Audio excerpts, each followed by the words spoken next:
언젠가 상주에 병원에 간 적이 있는데요. 그래서 병원에 주차장이 공간이 적어서 골목길로 주차를 하려고 가다가 주차하려는 그곳에서 차를 살짝 들이받았습니다. 그냥 살짝 받았어요. 내려서 보니까 아무 이상도 없었습니다. 그래도 그냥 가기가 그래서 물론 이제 그냥 갈 수도 있는데 그 차 안에 블랙박스가 있는 거예요. 블랙박스가 다 촬영하고 있기 때문에 어쩔 수 없이 그 차 안에 있는 전화번호 핸드폰으로 전화를 했습니다. 이 차에서 이렇게 약간 조도를 했습니다. 나와서 한번 보십시오. 그 차주가 나와서 차를 보고는 뭐 별일 아닙니다 하고 그냥 가시라 이렇게 얘기를 했습니다. 그래서 혹시나 또 그럴지라도 또 뺑소니 위험도 있고 그러니까 이렇게 이렇게 제 핸드폰 번호를 남겨두고 혹시 차 이상이 있으면 연락을 주십시오. 그랬더니 며칠 지나서 일주일 정도 지나서 연락이 왔습니다. 이렇게 차를 고치는 곳에 이렇게 가서 차를 보니까 이렇게 살짝 들이받았을지라도 그 안에 부속들이 이렇게 찌그러들고 그래서 이것을 수리를 해야 된다 이렇게 얘기를 하더랍니다. 그래서 견적을 보니까 130만 원이 나왔대요. 우리 범퍼 하나 갈면 한 30만 원, 40만 원 정도 나옵니다. 그래서 뭐 견적을 그렇게 받다고 하니까 그러면 보험으로 처리하겠습니다. 그래서 보험으로 처리를 했습니다. 나중에 연락이 왔는데 보험회사에서 연락이 왔는데 뭐 걱정하지 마시라고 대물 사고가 아니기 때문에 사람이 닥치거나 그런 것이 아니기 때문에 대물 사건권은 뭐 대수롭지 않은 거라고 생각하는 거예요. 그래서 130만 원이 들어서 이렇게 수리가 되었습니다. 이렇게 얘기를 하는 것입니다. 그래서 3년에 걸쳐서 이렇게 보험료가 약간 인상이 되어서 자부담 20만 원에 이렇게 차를 수리해 드렸습니다. 사람이 사는 모든 세상에서도요, 누군가가 보고 있습니다. 그렇죠? 옛말에 낮의 말은 누가 듣는다고 얘기하고 있어요? 새가 듣고 밤의 말은 누가 듣는다고 얘기해요? 지가 듣는다 이렇게 얘기해요. 그러니까 말을 함부로 하지 말라는 거예요. 우리 하나님은 다 듣고 계신 줄 믿습니다. 다 보고 계신 줄 믿습니다. 하나님 보고 하나님이 듣고 계실 때 정말 착한 내 백성이다. 내 아들이다. 내가 너 때문에 기뻐한다. 이렇게 하나님이 만족하시면 축복이 임합니다. 하나님께서 주시고자 하는 모든 복이 임하는 것이에요. 하나님 저를 보세요. 저를 보시고 기뻐하세요. 제가 이런 행동을 하고 있습니다. 제가 말하는 것을 보시고 저를 기뻐하사 내게 은혜를 주십시오. 이렇게 우리가 당당하게 주님 앞에 기도할 수 있는 그런 심령이 될 수 있기를 간절히 원합니다. 여러분 차에도 눈이 있습니다. 블랙박스입니다. 건물에도 눈이 있습니다. CCTV가 달려져 있어요. 마을마다 마을 입구에는 방범용 CCTV가 다 달려져 있습니다. 거리에도 차를 몰고 가면 방범용 CCTV가 달려 있어요. 가는 곳곳마다 CCTV가 있어요. 요새는 범인을 어떻게 잡습니까? 범인을 경찰이 잡는 것이 아니라 경찰들이 CCTV를 녹화한 것을 보고 범인을 추적해서 잡는 것이에요. 범인이 이렇게 도둑질하고 옷을 갈아입고 숨어서 다른 사람인 차 할지라도 CCTV를 이어서 연결해서 봐서 도둑을 잡는 것을 볼 수가 있습니다. 이런 좋은 의도도 있지만 어떤 불순한 의도를 가지고 있는 사람들도 있어요. 화장실에다가 몰래 카메라를 달아두고 여자들의 그 볼일 보는 모습을 찍는 그런 모습도 생겼어요. 며칠 전에 학교 교장 선생님이 그랬대요. 선생님들이 그들 발견하고 교장선생님한테 드렸더니 교장선생님이 잠깐 나가라고 있으라고 하면서 그 몰래카메라 그것을 다 부숴버렸다는 거예요. 경찰이 와서 조사해 보니까 교장선생님이 핸드폰에 동영상이 찍힌 것이 있었기 때문에 이 교장선생님이 범인이라는 것을 알게 되었다는 거예요. 여러분이 돈이 없어도 왜 카메라라는 것이 있는데요. 인터넷으로 이렇게 촬영하는 카메라가 있습니다. 한 5, 6만 원만 줘도 여러분 집 앞에다가 카메라를 탈 수 있어요. 그러면 핸드폰으로 우리 집에 누가 왔다 가나 이걸 다 볼 수가 있어요. 세상 사람들도 누가 왔다 가나 봅니다. 우리 하나님도 누가 왔다 가나 보십니다. 우리 교회에 누가 왔다 가나 우리 교회 와서 하나님께서 보시기에 하나님 기뻐하시는 일을 하고 있나, 하나님 보시기에 정말 안타까운 일을 하고 있나, 하나님이 다 보고 계십니다. 오늘 본문에서는 하나님께서 굽어 살펴보신다라고 말씀하고 있어요. 굽어 살펴보시는 하나님은 어떤 하나님입니까? 우리 하나님은 우리를 굽어 살펴보십니다. 우리 한번 같이 보시겠습니다. 첫째, 시작. 하나님은 하갈 같은 인생까지도 굽어 살피셨습니다. 아브라함이 우리 족장이 아닙니까? 믿음의 조상이 아닙니까? 아브라함의 본처가 있습니다. 본처가 사라입니다. 사라가 오랫동안 임신하지 못했어요. 갈대 우리에 있을 때도 75세가 되었는데, 그때가 70세가 넘었는데 그때도 아들이 없었어요. 자식이 없었어요. 하나님께서 아들을 주시마 약속하시고 갈대 우리를 떠났습니다. 하나님이 약속하신 가나안 땅으로 출발했어요. 그리고 오랜 세월이 지났어요. 100세가 될 때까지 아들이 없었어요. 그러니 막 조급한 거예요. 아브라함에게 내 남편 아브라함이 자식이 있어야 되는데 자식이 없으니까 자기 여종을 아내로 준 거예요. 자기 여종을 두 번째 부인으로 남편에게 주었습니다. 그 여종의 이름이 하갈입니다. 내가 본처인데 아들이 없으니까 너무나 부끄럽고 너무나 안타까워서 자신의 여종을 남편에게 줬어요. 그 여종 하갈이 애를 가졌어요. 임신을 했어요. 그러니까 이 여종이 자기의 신분을 망각하고 뭐라고 얘기하죠? 내가 자식을 임신했으니 내가 주인이다. 그러면서 그의 주인인 사라를 멸시하고 성경에는 관시했다 이렇게 말을 해요.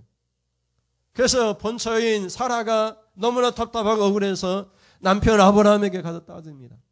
내가 자식이 없어가지고 내 종 하갈을 이렇게 첩으로 줬는데, 당신에게 첩으로 줬는데 그 첩이 임신했다고 나를 멸시하고 관시하고 나를 사람 취급하지 않는다고 너무나 안타까워서 남편에게 얘기합니다. 그랬더니 남편 아브라함이 말을 해요. 그가 임신했든지 임신하지 않았든지 네가 주인이 아니냐, 네 마음대로 하라는 거예요. 그래서 자기 여종 하갈이 임신했음에도 불구하고 남편의 아이를 가졌음에도 불구하고 자기가 주인이니까 하갈을 학대합니다. 그 당시에는 종은 물건에 불과하잖아요. 주인이 마음대로 할 수 있습니다. 죽이기도 하고 마음대로 할 수 있는 거예요. 매를 때리기도 하고 다 할 수 있는. 그래서 사라가 임신한 하갈을 학대합니다. 그 학대를 견디지 못해서 하갈이 어떻게 하죠? 도망쳐 버립니다. 여러분, 집에서 도망쳤어요. 첩입니다. 임신했습니다. 어디 갈 곳이 없어요. 길 가다가 물이 없어서 목이 말랐습니다. 아기를 뵌 채로 배가 부른 채로 어디 갈 곳도 없었어요. 그때 하나님이 찾아오셨어요.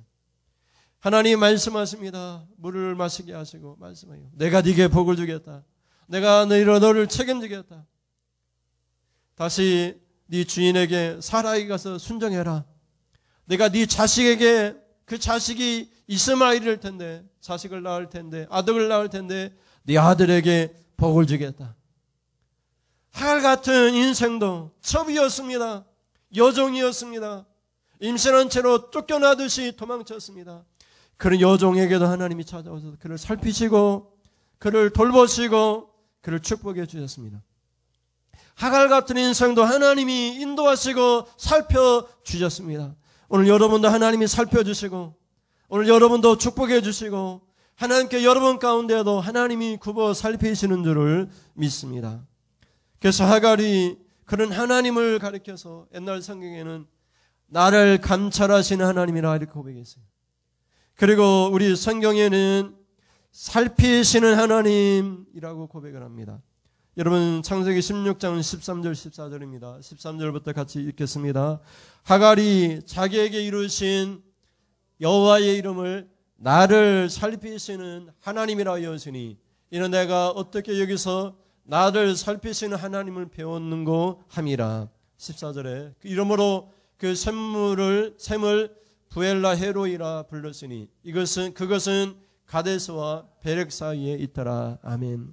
다시 13절부터 보시면 여러분, 하갈 같은 인생이 고백을 합니다. 뭐라고 고백합니까? 여호와 이름을 나를 살피시는 하나님이라 이렇게 고백하면서 이는 내가 어떻게 여기서 나를 살피신 하나님을 배웠는가? 어떻게 나 같은 여종을 주인을 멸시하고 그리고 주인에게 학대를 받아서 도망치듯이 나온 나 같은 그런 사람을 어떻게 하나님이 살피시는가? 하갈이 그렇게 고백해요. 내가 어떻게 여기서 나를 살피시는 하나님을 배웠는가? 여러분도 하나님을 배울 수 있기를 바랍니다. 하나님은 지금도 여러분을 살피십니다. 여러분의 복 주시기를 하나님이 원하셔서 여러분을 살피십니다. 굽어서 살피십니다. 하늘 높은 보좌에서 여러분을 굽어 살피시면서 여러분의 행동 하나하나를 달아보십니다. 그래서 여러분에게 복을 주십니다. 행동을 달아볼 때 여러분 무게가 어느 정도 나가면 복을 받습니다. 무게가 적으면 아직 부족하다고 하나님이 느끼실 거예요. 여러분 14절에 가면 하갈이 이렇게 고백을 해요. 하나님이 나를 인도하셔서 물을 주셨는데 그 샘물을 뭐라고 얘기하죠? 14절에 보시면 베엘라 헤로이라고 얘기하는데 여러분 성경 각주를 보시면 각주에 보시면 이렇게 고백을 합니다. 창세기니까 보지 마시고 여기 앞에 보시면 나를 살피시는 이의 우물이라 이런 뜻이에요. 여러분이 집에서 하나님이 여러분을 살펴보시면 나를 살피시는 이의 하나님의 집이라 이렇게 고백할 수 있습니다. 언제든지 하나님은 여러분을 굽어 살피십니다. 도망치듯이 그렇게 도망친다 할지라도 임신하고 거처가 없고 여러분 아무것도 의지할 데가 없다 할지라도 하나님은 여러분을 돕기 위하여 굽어 살피십니다. 굽어 살피셔서 여러분을 반드시 도와주셔서 여러분으로 하여금 고백하게 합니다. 나를 살피시는 하나님을 내가 배웠는 것. 어떻게 나 같은 사람을 하나님이 살펴주시는가? 하나님은 늘 여러분을 살펴주십니다. 사도 바울은 데살로니가에 보내는 편지에서 그는 오직 나를 감찰하신 하나님을 기쁘게 하려고 복음을 전했습니다. 하나님이 사도 바울에게 그를 인정하셨어요. 그래서 그에게 복음을 맡기셨어요. 하나님께 여러분을 인정하셔서 우리 안국교회를 맡겨주셨어요. 안국교회를 책임지게 하셨어요. 그리고 여러분이 사람을 기쁘게 하려고 행동하지 않고 오직 나를 감찰하시는 하나님을 기뻐하게 하려고 여러분이 행동을 합니다. 어떤 사람이 나를 보고 기뻐할까? 그 신경 쓰지 않아요. 오직 나를 감찰하시는 하나님을 기쁘시게 하려고 사도 바울은 그에게 맡겨진 복음을 전했습니다. 사도행전 데살로니가전서 2장 4절 말씀 보십시오. 데살로니가전서 2장 4절을 보면 같이 읽겠습니다. 오직 하나님께 옳게 여기심을 입어. 끝까지 보시면 하나님께서 여러분을 옳게 여기셨어요. 여러분에게 옳게 여기셔서 바르게 여기셔서 합당하게 여기셨어요. 뭘 합당히 여기셨느냐? 사도 바울은 복음을 위탁받았다고 얘기하고 있어요. 하나님께서 사도 바울을 아주 옳게 여기셔서 그에게 복음을 위탁 맡기셨어요. 하나님께서 여러분을 합당하게 여겨서 집사직 분도 주시고 안국교회를 출입하게 하시고 예수를 믿게 하셨어요. 그는 여러분에게 하나님께서 위탁하신 그 성도라는 직분을 하나님이 맡겨주셨으니까 어떻게 합니까? 여러분을 구원하시니까 사람이 아니요 예수님의 십자가에 피인 줄 믿습니다. 여러분이 예수를 믿고 직분을 받고 이 모든 것은 하나님의 섭리인 줄 믿습니다. 하나님 맡겨주셨어요. 그러니 하나님을 기쁘시게 하려고 신앙생활을 하는 거예요. 교회 목사님 기쁘게 하려고 하는 거 아니고 교회 장로님이나 권사님이 어떤 특별한 사람을 기쁘게 하려고 그들에게 맞추는 것이 아니라 나에게 신앙생활을 하게 하신 십자가 예수를 기쁘시게 하려고 사람이 아니라 오직 하나님을 기쁘시게 하려고 내게 맡겨주신 복음을 사도 바울은 전한다라고 고백을 해요. 같이 전부터 읽겠습니다. 뜻을 생각하면서 읽겠어요. 2장 4절에 오직 하나님께 옳게 여기심을 입어 복음을 위탁받았으니 우리가 이와 같이 말하면 뭐라고 얘기하죠? 사람을 기쁘게 하려 함이 아니요 오직 우리의 마음을 감찰하시는 하나님을 기쁘시게 하려 함이라. 아멘. 어떤 이유나 어떤 핑계로도 하나님 여러분에게 복음을 이택해 주시고 여러분이 성도라고 하는 십자가의 피로 성도라고 하는 직분을 하나님 맡겨주셨으니까 사람 따위가 아닙니다. 오직 여러분의 성도로 십자가의 피로 죽음으로 여러분을 하나님의 아들로 자녀로 성도로 하나님 맡겨주신 그 하나님을 기쁘시게 하려고 우리는 살아가는 것입니다. 누구 핑계대지 말고 누구 때문이라고 말하지 말고 오직 두려움과 떨림으로 나의 죄를 위하여 십자가를 주신 예수 그리스도를 바라보면서 자기 사랑하는 아들 독생자를 십자가에 내어 주기까지 내 죄 때문에 십자가에 필리시기까지 우리를 사랑하신 하나님의 그 커진 사랑을 생각하고 오직 하나님을 기쁘시게 하려고 사도 바울은 그 복음 이탁받은 것을 전했어요. 여러분 사도 바울이 고백했을 때 뭐라고 고백하죠? 오직 우리의 마음을 어떻게 해요? 감찰하시는 하나님을 기쁘시게 하려고. 하나님 우리를 다 감찰하세요. 보고 계세요. 하나님 보실 때 여러분이 하나님을 기쁘시게 하면 하나님께 축복을 받습니다. 하나님을 기쁘시게 합시다. 사람이 아니라 하나님을 기쁘시게 하는 말과 행동을 합시다. 하나님 기쁘시게 하는 나를 보고 계시는 하나님을 기쁘시게 하는 그런 신앙 생활을 합시다. 그래서 여러분 하갈 같은 인생도 하나님이 굽어 살피시고 복을 주셨는데 여러분이 하갈보다 더 큰 복을 받기를 주님의 이름으로 축원드립니다. 둘째는 같이 보시겠습니다. 하나님은 모든 인생을 굽어 살피십니다. 하나님은 하갈만 굽어 살피시는 것이 아니라 하나님은 사도 바울과 같은 위대한 전도자를 사도를 굽어 살피시는 것이 아니라 하나님은 모든 인생을 굽어 살피십니다. 그럼 여러분 여기에 두 가지가 나타납니다. 그게 뭐죠? 하나님 굽어 살피실 때 하나님 기뻐하시는 사람들이 있고 하나님 기뻐하지 못하는 사람들이 있다는 거예요. 우리가 믿음의 책에서 성경에서는 하나님이 기뻐하시는 사람들에 대한 이야기가 많이 기록되어 있기 때문에 하나님이 굽어 살피시면 다 복을 주시겠지 이렇게 생각할 수 있지만 오늘 시편에서는 시인이 고백할 때 하나님은 모든 인생을 다 굽어 살피신다고 고백하고 있어요. 그런데 모든 인생이 다 하나님을 기쁘시게 하느냐? 그렇지 않다는 것을 우리가 알고 있잖아요. 그래서 여러분 먼저 시편이 우리에게 말을 할 때 하나님이 모든 인생 또 세상의 모든 거민들을 또 그들 모두의 하는 행동을 굽어 살피신다고 말씀하고 있는데 그 하나님 앞에 우리가 어떠한 삶을 살아가야 될지를 우리가 살펴봐야 할 것입니다. 어떤 사람들은요 카메라가 달려있으면 행동이 조심스러워요. 누가 보고 있으면 행동이 조심스러워요. 횡단보도를 건너갈 때에도요 아무도 없으면 그냥 꺼리낌 없이 건너갑니다. 신호등 상관하지 않고 그냥 달려 뛰어갑니다. 그럼 경찰이 앞에 딱 지키고 있으면 누가 건너갈 수 있는 사람이 누가 있겠어요? 그런 용감한 사람이 어디 있겠습니까? 그러나 우리는 신앙생활하면서 우리 하나님을 경찰보다 못하게 생각해요.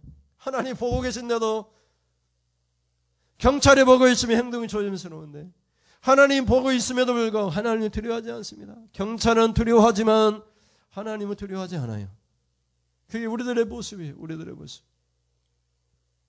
하나님 보고 계신데 입에서 온갖 더럽고 추악한 말들이 쏟아져 나오는 것을 볼 수가 있어요. 우리가 지난 1년 동안 그렇게 봤잖아요. 소위 교회에서 중직을 맡고 있던 사람들이 그런 말을 하는 것을 우리의 눈으로 봤잖아요. 조금 더 꺼리키지 않는 것을 우리가 알고 있습니다. 여러분 CCTV를 보면은 그 CCTV 앞에서 어떤 사람도 조심합니다. 그래서 여러분 강도질하는 도둑질하는 사람들도요 CCTV를 피해서 갑니다. CCTV를 먼저 박살내고 도둑질을 해요. 자기 행동이 부끄러운 행동이 도둑질하는 나쁜 행동이 드러나지 않기 위해서. 그러나 여러분 착한 행동 하나님을 기쁘시게 하는 사람들은 오히려 자기를 드러냈습니다. 죄인들은 빛 가운데로 나오지 않습니다. 빛 가운데로 나오면 자기의 죄가 드러날까 봐 나오지 못하지만 의로운 사람들은, 참으로 예수 믿는 사람들은 빛 가운데로 나옵니다. 예수님께로 나옵니다. 자기 행동이 낱낱이 드러날 때 오래 기뻐합니다. 주님의 칭찬을 받으니까. 예수님께 나오면 모든 행동이 다 드러납니다. 우리의 숨겨진 행동까지 다 주님은 알고 계세요. 예수님이 니고데모를 불렀을 때 어떻게 했습니까? 니고데모가 여러분 예수님 앞에 나왔을 때, 여러분 우리 예수님은 그가 어느 곳에 어느 장소에 앉았는지 다 알고 계세요. 우리 하나님 앞에 나오면 우리의 죄를 고백할 수밖에 없어요. 우리 하나님이 다 알고 계시니까. 그런 하나님, 우리 하나님 어떤 하나님인지 시인이 고백을 한번 들어봅시다. 시편 오늘 본문 33편 13절부터 15절 말씀, 13절입니다. 여호와께서 하늘에서 굽어보사 모든 인생을 살피시며, 14절에 곧 그가 거하시는 곳에서 세상의 모든 거민들을 굽어 살피시는도다. 15절에 가면 같이 읽습니다. 그는 그들 모두의 마음을 지으시며 그들의 하는 일을 굽어 살피시는 이로다. 아멘. 13절에서도 14절에서도 15절에서도 세 번에 걸쳐서, 두 번도 아니고 세 번에 걸쳐서 굽어 살피시는 하나님이라고 그렇게 고백을 하고 있습니다. 그리고 세 번에 걸쳐서 말을 하기를 모든 인생을 살피신다고, 그리고 그가 세상의 모든 거민들을 살피신다고, 그리고 그 하나님께서 세상 모든 사람들의 하는 일을 살피신다고 그렇게 고백을 하고 있습니다. 하나님은 모든 사람들을 다 살펴보세요. 다 보고 계십니다. 하나님이 모르고 안 보고 계신 것이 아무것도 없어요. 다 보고 계십니다. 다 보고 계세요. 그리고 그 하나님은 어디서 보시느냐? 13절에 보면 하늘에서 굽어 살펴보신다라고 말씀하고 있어요. 여러분, 우리가 누군가를 볼 때, 적들이 쳐들어오는 것을 볼 때 어떻게 하죠? 높은 망대를 세웁니다. 망대. 탑을 세워서 탑 꼭대기에서 망을 봅니다. 그래서 망대라고 얘기해요.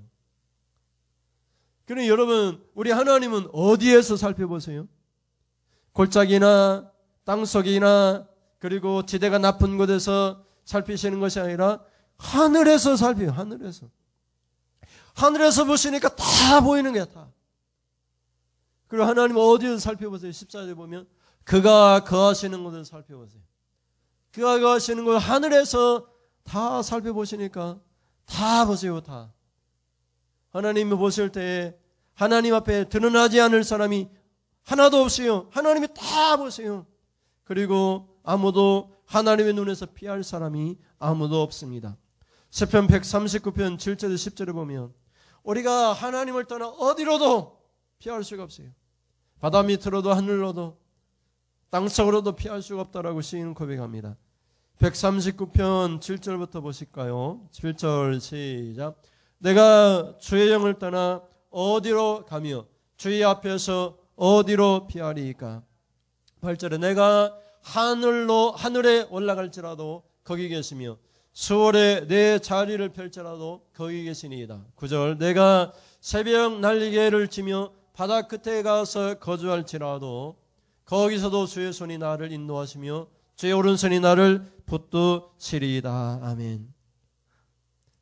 시인은 결국 하나님이 어디선지 간에 하나님 붙들어 주시고 하나님께서 인도해 주시고 그렇게 고백을 합니다. 그러나 여러분, 이것을 반대로 얘기한다면 우리가 하나님을 피할 수가 없어요. 하나님께로부터 도망칠 수가 없어요. 7절부터 보면 우리가 주님을 떠나 어디로 가며 우리가 어디로 피할 수 있습니까? 우리가 피할 수 없다고 얘기하죠. 8절에 가면 하늘에 올라가도 하나님이 그곳에 계시고, 그리고 또 어디 수월 땅 밑에 그곳에 우리가 갈지라도 거기 계시고, 9절에 보면 새벽 날개를 치면서 바다 끝에 가서 날아갈지라도 우리 하나님은 거기에 계세요. 우리 하나님께로부터 피할 사람은 아무도 없습니다. 이 말은 무슨 말입니까? 아침에부터 저녁 늦게까지 하루 24시간 1년 내내 우리 살아가는 평생 동안 우리 하나님은 우리를 굽어 살피고 계세요. 우리를 다 알고 계세요. 그런 하나님이라고 고백을 하고 있는 모습을 보게 됩니다. 그는 하나님 앞에 하나님 보실 때 하나님 보시고 여러분을 기뻐하시면 여러분의 축복이 임합니다.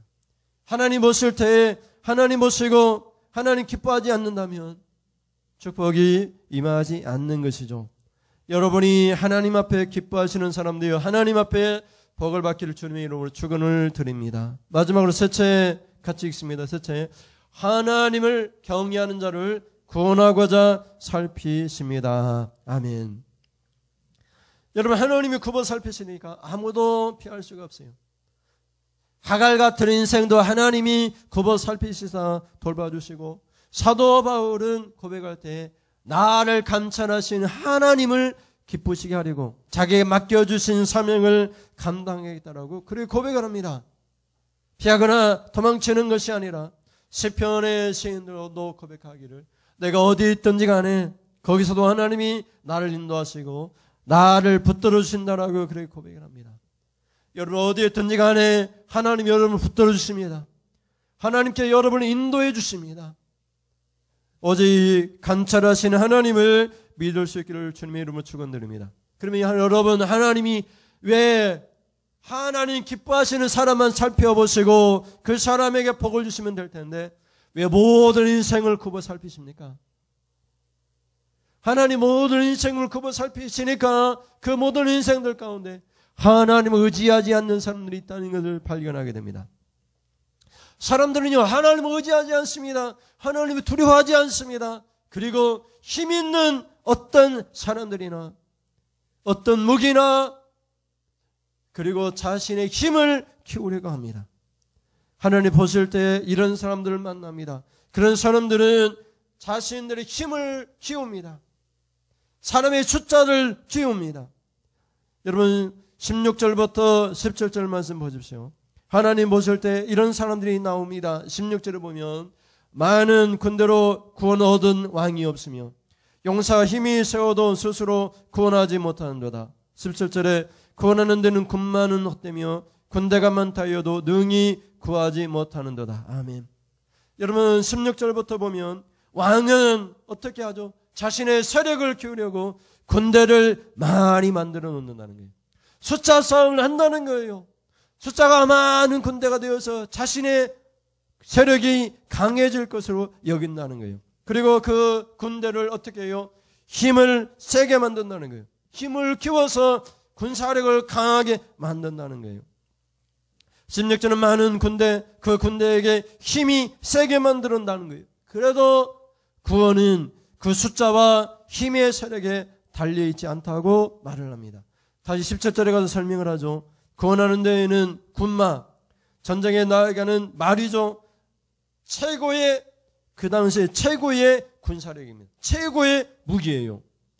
사람들은 말을 타고 싸움터에 나가지 않지만 말을 타고 그리고 전차, 말이 이끄는 전차 바퀴 타고 나가는 군대는 두렵고 떨리는 그런 군대였어요. 그래서 여러분 자신이 구원받기 위해서 전쟁의 승리를 거두기 위해서 많은 전차 군대를 만든다는 거예요. 그리고 그 군대를 많이 만든다는 거예요. 그러나 여러분 하나님께서 그들을 보실 때 그것이 얼마나 가소롭고 우스운 일입니까? 오늘날도 여러분 강대국들 여러분 많은 군대를 만들잖아요. 많은 무기를 만들어 놓습니다. 그리고 자신의 힘의 세력을 강하게 만듭니다. 보이지 않는 전쟁도 많습니다. 무역전쟁이라고 얘기하잖아요. 만날 중국과 미국이 싸웁니다. 서로 싸워요. 그래서 세계 경제가 흔들흔들 거립니다. 관세도 이런 저런 세금을 물리면은 수출하기도 어려운 그런 지경에 처하게 됩니다. 여러분 그것으로 구원을 받고 나라가 잘 되는 것이 아니라는 거예요. 근데 하나님이 구워오시니까 사람들이 무엇을 의지하느냐? 숫자에 의지해요? 힘에 의지해요? 무기에 의지해요?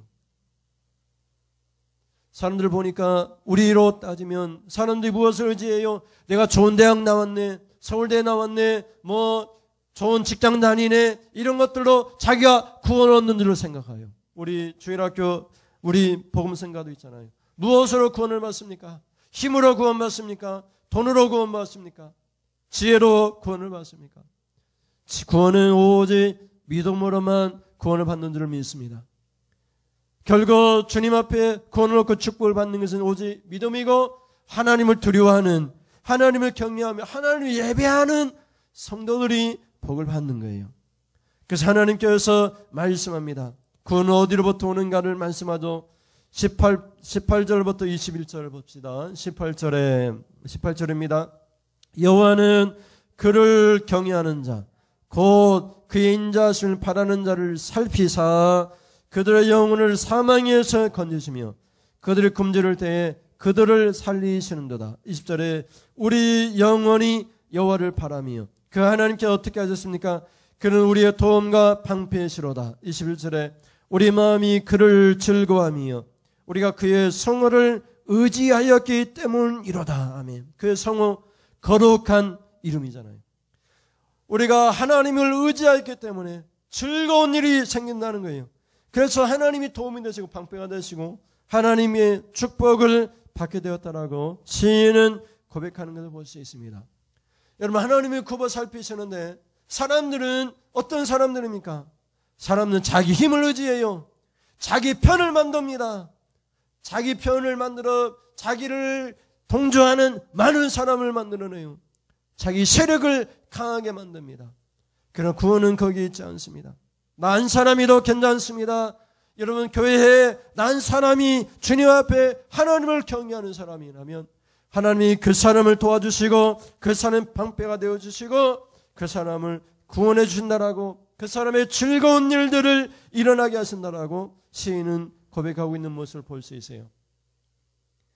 여러분, 하나님이 여러분을 굽어 살피실 때, 하나님이 여러분을 감찰하실 때 하나님이 기쁘시게 할 수 있기를 주님의 이름으로 축원을 드립니다.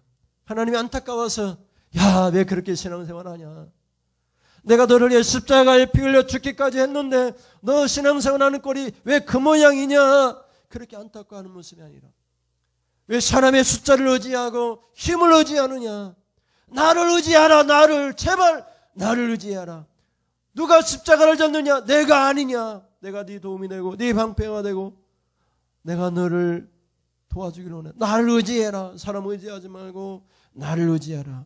내가 너의 즐거움이 될 것이다. 내가 너의 기쁨이 될 것이다. 내가 너를 축복할 것이다. 이런 주님의 음성을 듣고 오늘 우리가 주님의 축복을 받고 주님의 즐거움의 대상이 되어 주님의 도움과 방패가 되고 주님이 복 주고 복 주셔서 주님의 은혜 가운데 살아가는 그런 성도님들 되시길 주님의 이름으로 축원을 드립니다. 우리 찬송하면서 기도하겠습니다. 주님만을 의지합니다. 사람이 아니라, 사람의 숫자가 아니라, 사람의 힘이 아니라 주님만을 의지합니다. 우리 같이 고백하면서 찬송하기를 원합니다. 주님을 의지합니다.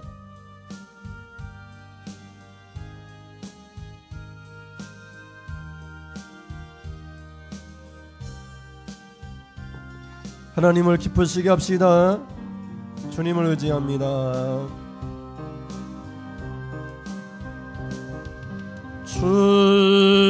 주님을 의지합니다. 주님을 의지합니다.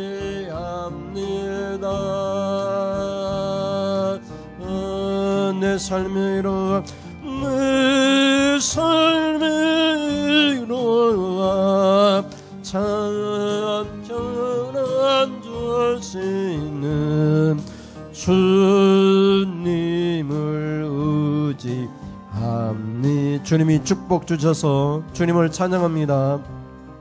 주님을 찬양합니다. 주님을 찬양합니다.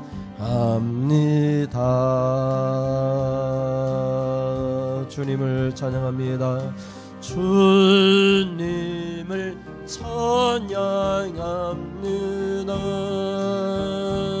오 할렐루야, 오 할렐루야, 오 할렐루야. 주님을 찬양합니다.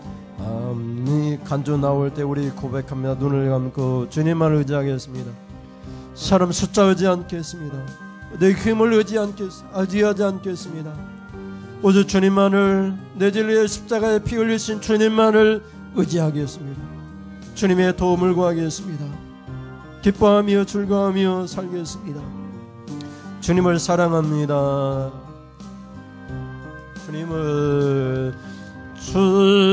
주님을 사랑, 내 자식보다 오직 주님만을 더 사랑하겠습니다.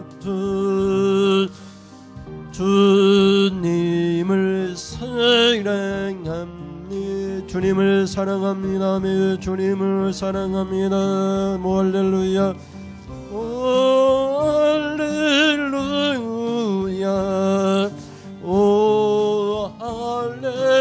할렐루야. 주님을 사랑합니다.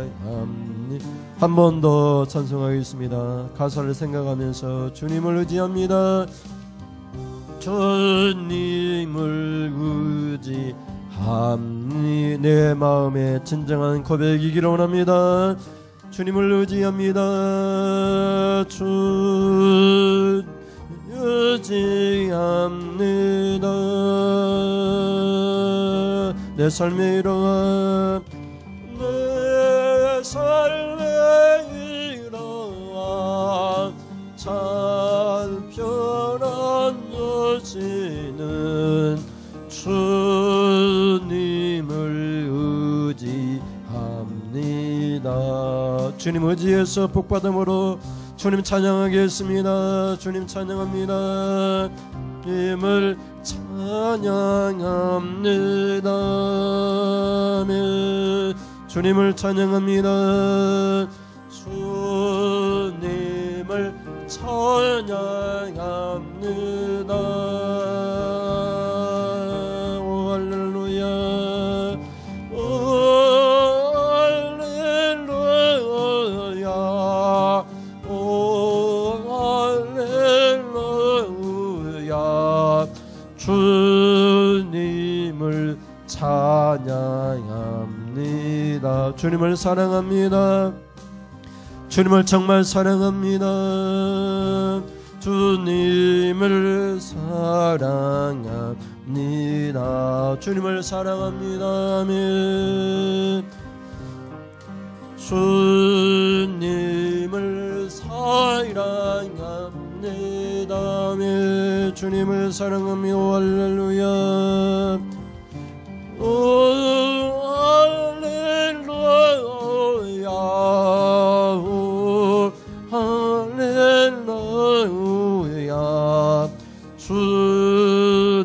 주님을 사랑합니다.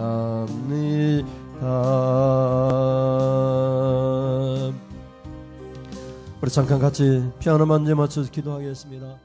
하나님 우리를 굽어 살피십니다. 하나님 살피실 때 여러분 복받는 사람, 하나님 기쁘시게 함으로 하나님의 복받는 사람 되기를 원합니다. 우리 간절히 같이 기도하겠습니다. 하나님 감사합니다. 사람들의 숫자를 의지합니다. 사람들은 힘을 의지하십니다. 그러나 우리는 하나님을 의지합니다. 하나님을 들음과 떨림으로 예배합니다. 하나님을 경외합니다. 이 자리가 진정한 예배의 자리라면 이곳에 임하신 하나님을 두려워할 수 있습니다. 하나님을 두려워하지 아니하는 예배는 하나님이 찾으신 예배가 아닙니다. 이 시간 두려움과 떨림으로 하나님의 말씀을 들었고 그 말씀 가운데 우리를 굽어 살피시는 하나님이라고 고백했습니다. 하나님이 살펴보실 때 하나님 주여 사람을 의지하고 숫자를 의지하고 힘을 의지하는 사람들이 많지만 우리는 하나님을 경외하고 하나님만을 의지함으로 우리가 즐거워하며 기뻐할 수 있는 그런 축복과 은혜를 하나님께 받게 될 줄 믿습니다. 사도 바울처럼 사람을 기쁘시게 하는 신앙생활이 아니라 오직 나를 감찰하시는 하나님을 기쁘시게 하는 그런 신앙생활을 하겠습니다. 이것이 우리의 고백이 되고 우리의 축복이 되어 하나님을 찬양하고 다시 한번 하나님을 사랑하면서 저희 땅에 임하신 하나님의 큰일을 행하시는 주의 구원을 누리며 하나님 살아갈 수 있도록 하나님 우리 성도들을 붙들어 주시옵소서. 하나님 감사합니다. 우리를 굽어 살피시는 하나님, 하갈조차도 도와주시고 축복해 주신 하나님, 사도 바울을 하나님 인정해 주셔서, 옳은 사람으로 인정해 주셔서 하나님 복음을 이타하시고 우리 성도들을 십자가의 예수의 피로 살려주셔서 이제 우리를 의로운 사람이라 인정하셔서 직분 주시고 예배드릴 수 있는 일을 맡겨주셨으니 어떤 일이 있어도 우리는 주님을 드림과 떨림으로, 하나님 경외함으로, 하나님 앞에 예비함으로 우리가 다 하나님 의지하여 복받음으로 즐거워하는 심령들 다 되게 하여 주시옵소서. 범사에 감사해서 감사함을 드리는 우리의 사랑하는 우리 집사님 축복해 주셔서 하나님 모든 일마다 감사가 되게 할 때에 감사할 일들이 더 많아지게 하여 주시옵소서. 자녀 때벌에 감사하게 하시고 자녀 앞길을 활짝 열어주심으로 감사하게 하시고 하는 사업들이 잘 되어짐으로 주님 인도하시고 주님 축복 주심으로 감사하게 하여 주옵소서. 하나님 속으로 마음속으로 하나님 앞에 기도하는 간구까지 다 들어주셔서 하나님 앞에 더 큰 감사가 넘칠 수 있도록 사는 집사님을 붙들어 주시옵소서. 매주 청하여 장한 예물을 하나님 앞에 드리오니 하나님 이 예물을 기뻐 받으시사 하나님 우리가 즐거워할 만큼 기뻐 뛰놀 만큼 우리에게 물질의 복을 주시고 건강의 복을 주시고 예배할 때마다 기쁨이 차고 넘치게 하여 주옵소서. 성령이 하나님 우리의 마음을 만져주시고 축복해 주심으로 예배 드릴 때마다 기쁨이 차고 넘치게 하여 주옵소서. 기쁨이 하나님 희락의 하나님의 성령의 열매가 우리의 심령 가운데 가득가득 차고 넘치게 하여 주시옵소서. 우리 교회를 하나님 앞에 맡깁니다. 하나님 뜻대로 하시옵소서. 우리를 통하여서 하나님이 이 교회를 이끌어가게 하여 주옵소서. 주님 뜻 안에서 하나님 우리가 순종하며 살겠습니다. 말씀을 따라 살겠습니다. 이 교회를 힘있게 붙들어 주시옵소서. 이 삶 예수님의 이름으로 기도드립니다. 아멘. 하나님 아버지, 지금은 모든 인생 굽어 살피시사 하나님의 경외하는 자들, 하나님의 기쁘시게 하는 자들, 그들에게 은혜를 주시고 축복 주시고 아버지 하나님 그 축복을 이제 받겠습니다 결단하며 돌아가는 사랑하는 성도님들 머리에 우리 양곡교회에 우리 주 예수 그리스도의 십자가의 은혜와 아들도 아끼지 아니하고 되신 하나님의 그 극진하신 사랑하심과 우리를 그와 같이 버리지 아니하시고 우리의 심령 가운데 오셔서 우리의 갈 길을 인도하시는 성령의 교통하심이 지금부터 영원 무궁토록 함께 있을지어다. 아멘. 하나님 영광 받으시옵소서. 굽어 살피시는 하나님, 우리를 인도하시고 우리를 살펴주셔서 우리가 주님의 은혜와 복을 받게 하여 주옵소서.